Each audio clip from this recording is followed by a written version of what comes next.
Your Money and Your Life is proudly brought to you by Get Credit Score, Superhero and CoinSpot. Coming up on Your Money and Your Life, getting into property even when prices are soaring. Buy now, pay later. It's all the rage amongst consumers, but are the companies a good investment? Weekly tips to help make your dollar go further, and buy, hold or sell. Expert advice for your share portfolio.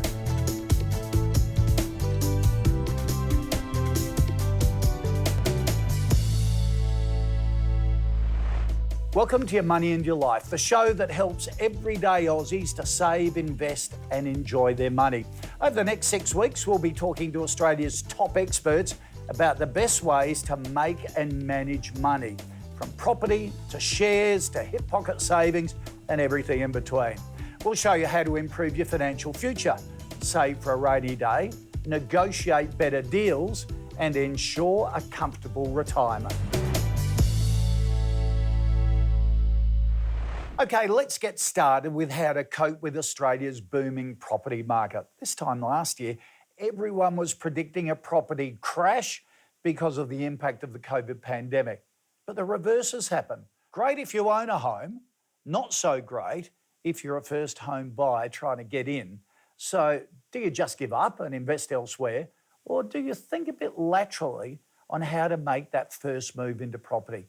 Here to help with the latest tips on how to do just that, Sally Tyndall from Rate City. Sal, good to see you again.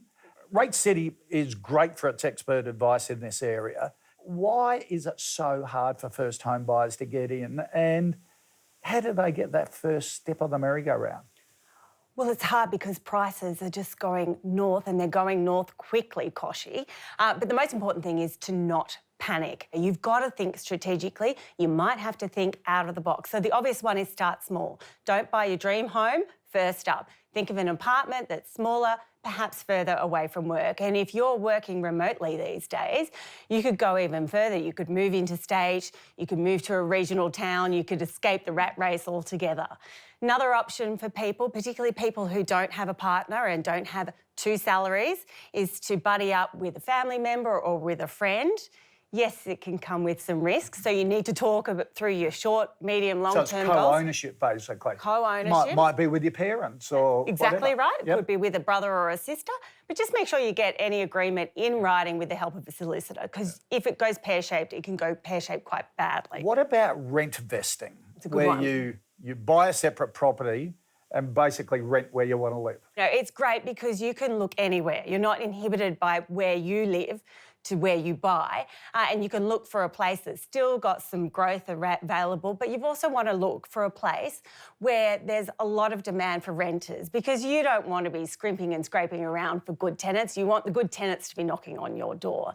But there are some negatives as well. You've just got to remember that you're not eligible for those government grants as a first home buyer if you're buying an investment property. You've got to be living in it within the first 12 months for at least 6 months. The other one is that if you go to sell it, you're going to have to pay tax on that. But is that the worst thing that can happen? You've actually made some money. So.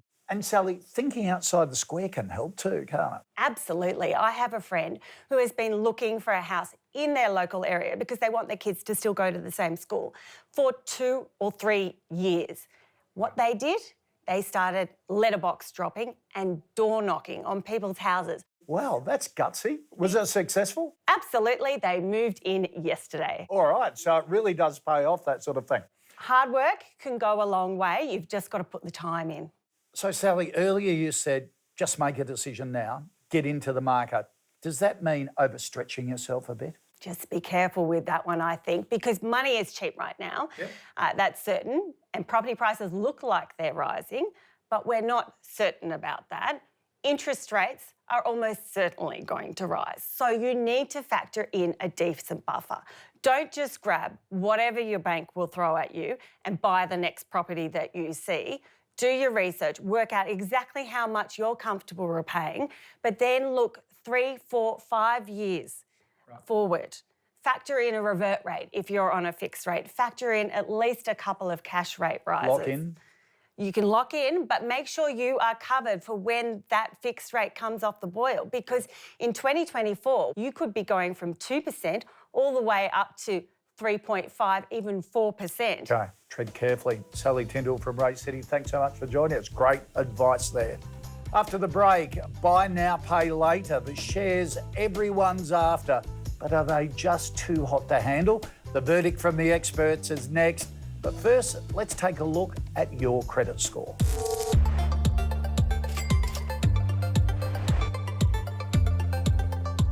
Anyone who's applied for a loan has probably heard the term credit score. But for those unsure, what exactly is it and why do you need one? A credit score is a number anywhere between 0 and 1200 that essentially represents your credit worthiness as a borrower to lenders. Now, there are many factors that go into calculating a credit score, but basically, the higher the score, the more creditworthy and reliable you will appear. A good credit score can help boost your borrowing power, as it can improve your chances of a loan or credit card approval and the amount of credit a lender will make available to you. The higher your credit score, the more likely lenders will work with you and even offer you a better deal. So, think twice before paying your next phone bill late or defaulting on a current loan, as this could well impact your credit score down the track.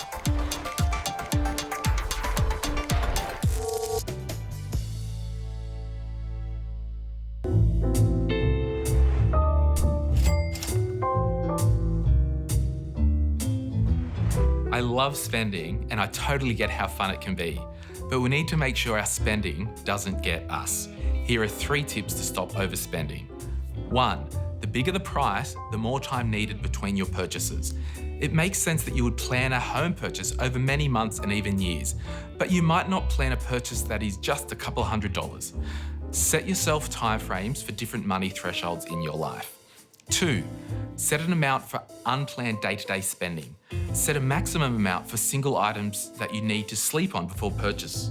This could be for any unplanned items over, say, $100 or $200, whatever is significant in your life. 3. Is it a want or a need? Sometimes pause and ask yourself, do I really need this? So with these 3 tips together, you can stop overspending today. Over the last year, most of you would have heard of and likely used some form of buy now, pay later service, whether it be Afterpay, Zip, Sezzle or something similar. If not, it's a relatively new instalments-based payments method consumers can use to buy things online and in store. Basically similar to the old lay-by, except you get the goods up front and pay it off in instalments. During COVID-19 restrictions, their popularity soared, prompting a rush of new players to the market and values of BNPL companies to boom on the share market. But with so many new contenders striving to stand out from the crowd, for those interested in investing in these stocks, where should you start? And have you missed the boat? Xiaobei Liu from Tribeca Investments joins us with all the good oil on buy now, pay later. Xiaobei, welcome to the program. Can you believe how popular buy now, pay later have become amongst investors? Well, certainly I can believe now, but many years ago, perhaps it was requiring a bit of execution demonstration of how it could possibly be so popular. It's just been an incredible journey as an investor for that sector. And COVID certainly has really helped consumer to see the benefit of this service as well as the retailer. Okay, so buy now, pay later stocks have been a tear away for the last year. How much have they gone up? They've gone up a lot, but that's simply because if you look at the earnings, they've almost doubled. Some of them gone up threefold. And also what it shows the investor that the future growth potential is enormous. Because previously we just thought Australia is a unique market. They've done well in the Australian market and that's about it. But Afterpay has demonstrated by going to the US market in 3 years, now it's got close to 10 million customers compared to Australia of close to 4 million customers. So, and then they've gone to UK, Europe and Canada, and now Asia. So the market is enormous. So this is why the share price has gone up a lot, because of the execution as well as the earnings that's backing that up too. And this is a company born and bred in Australia. It's pretty remarkable, actually. These young blokes have taken on the world, these founders. All right, let's get your opinion on the big players. First of all, Afterpay, you're saying $120 at the moment. Is it too late to get in? No, I don't believe so. I think there's a lot more opportunity for this company to grow. You haven't missed it. only one thing is that these players all have gone through enormous growth in terms of share price. Maybe tactically short term, there's a bit of volatility, but all you want to do is actually take advantage of those opportunities, buy more. Okay. Zip is number 2 in the market. We like Zip as well. Zip is slightly different business model. It does make more money from lending side of the business as well, so less capital efficient. But we like it too. But our preference is absolutely the Afterpay. Okay, and then there's a whole bunch of others, aren't they? The Sezzles of the world, OpenPay, the whole thing. How do you rate them? Yeah, I like them. So what they will say is that, rising tide raise all boats. So all of them will do quite well as long as the momentum is there. But our view is that stick with the market leader.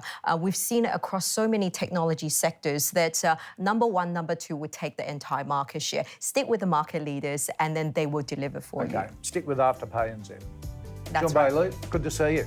Up next, Money Matters 101, the tips and tricks to get you on the path to financial independence.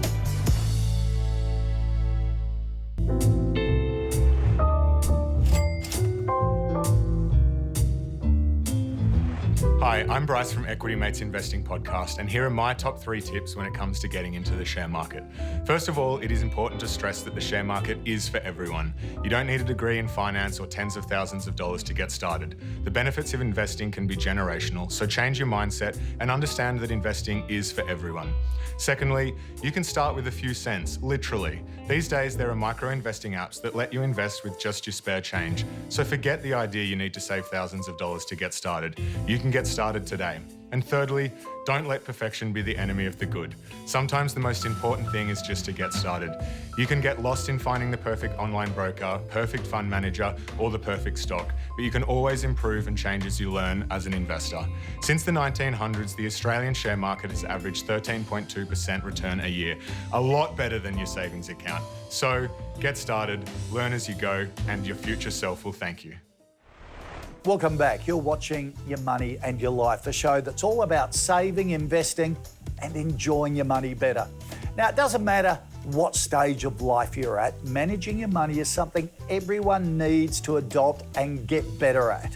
Here were some tips to help get you on your path to financial independence. Money expert Shivani Gopal. Shivani?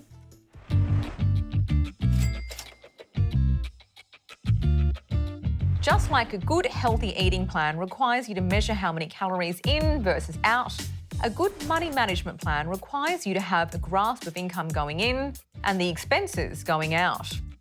Despite its importance, a shocking 86% of Australians don't know their monthly expenses and 82% don't know the interest rate of their mortgage. You've got to start with a budget. You've got to start with making sure you spend less than you earn.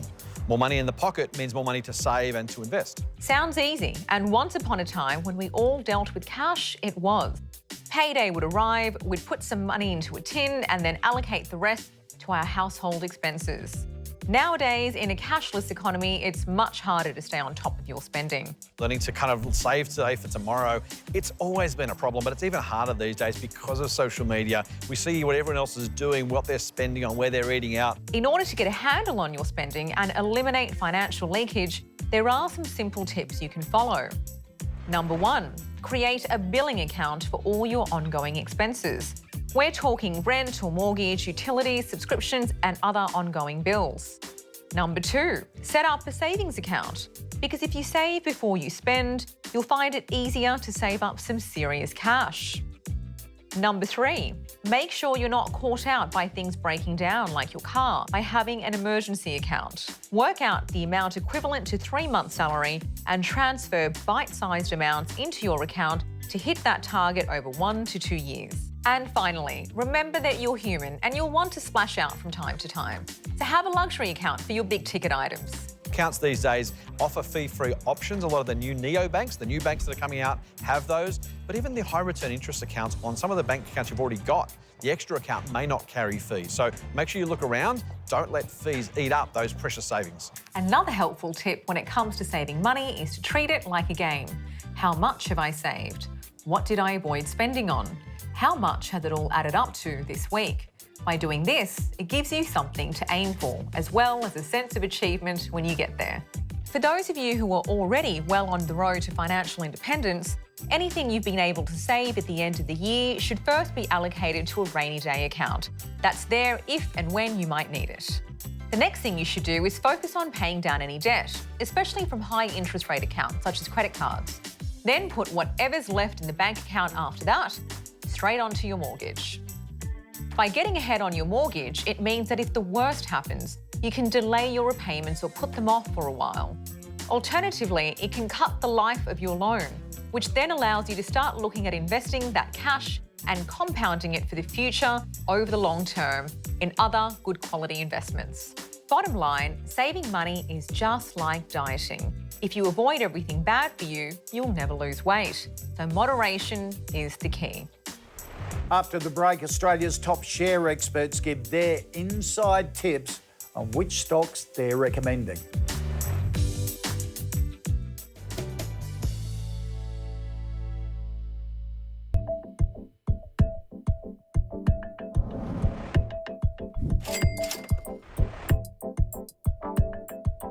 Welcome back. You're watching Your Money and Your Life. Not only are share prices booming, but hundreds of thousands of Aussies are using new trading apps like Superhero to invest in the share market for the first time. But to be successful, you need the right information from the best share market experts. That's where we come in. Each week, our expert panel will give you their call on whether to buy, hold or sell particular stocks you've suggested we look at. And joining me for today's expert panel is Superhero trading app founder John Winters and fund manager Julia Lee from Berman Invest. Morning, gang. How are you? Great to be here. Share market, Julia, continuing to zoom. Are we getting near the top of the market? Should we be nervous? Well, it's not just the share market, Bitcoin, property, and the reason behind it is the ultra low interest rates, which means there's lots of money sloshing around the economy, and that's finding its way into assets. John, what are you seeing at Superhero? You must be signing up a whole new breed of share investor. Yeah, there really is a new generation of investors coming in, whether it's property, crypto, share trading. It's this new generation that is starting to look at how to grow their capital and grow their wealth over a long period of time. Let's take a look at a couple of stocks today. Let's start with one of the big banks, the biggest of the big four banks, Julia, Commonwealth Bank, CBA, a darling of retail investors for generations. What's your view on Commonwealth Bank at the moment? Well, Kochi, I haven't always liked the banks, to be truthful. But Why? That's because banks are cyclical, which means they go up and down with the economy. So it's not always a good idea to invest in banks. However, I do like Commonwealth Bank right now. The reason behind that is when interest rates go up, it's a good time for the banks. They get to reprice their mortgage books. Secondly, it seems like every second person I talk to is talking about buying a property or renovating at the moment. There's a lot of activity which is being driven by the property market as well as home builder, and that activity is great news. John, what are your guys saying about Commonwealth Bank? Yeah, it's a really interesting one. It's not hugely represented on Superhero as an investment across our customers. Because it's a stock for oldies. I do take the glass half empty approach when it comes to the banks. I do think there is this macro strength behind them where we've got low employment rates, low interest rates, so it's a great time for the banks. But as interest rates do start to go up, how many people are going to be put under pressure by higher mortgages, and what impact does that have in the economy? And that's absolutely a great point, and I think that is a risk. But the Reserve Bank has said they're not going to raise rates until 2023, so that is a risk, but maybe in sort of 18 months, 2 years' time. All right, second stock we're going to look at today is Auckland International Airport. The New Zealand travel bubble is open. It is New Zealand's biggest airport, Julia. What do you think of Auckland International? A lot of this story is around the land, 1,500 hectares. Now, I know you're into AFL. That's about 3,000 AFL fields, which is absolutely huge. So the ability to grow in terms of parking lots, retail, maybe hotels down the So track. it's a property play as well as an airport. Would you be buying it now? I'd say it's a hold at around about $7. John, what do you reckon about Auckland International Airport? I'd have to agree with the hold on Auckland Airport. I think there's definitely going to be growth ahead with the Trans-Tasman travel. but I still think it's a little bit too early. International travel is not open yet. That will come over time, but I think it's a little bit early to be rushing into it yet. Okay, all right. So a buy on Commonwealth Bank, a hold on Auckland International Airport. John and Julia, thanks for joining us. Thanks, Kochi. Well, that's all we have time for this week. But for more money tips and expert advice, be sure to head to the Your Money and Your Life website. And if it's share advice you're looking for, you can also join me on the call live at midday on AusBiz or live stream on 7plus. Next week on Your Money and Your Life, how to supercharge your superannuation, are cashbacks worth it when taking out a home loan, and how to look $1 million without spending it.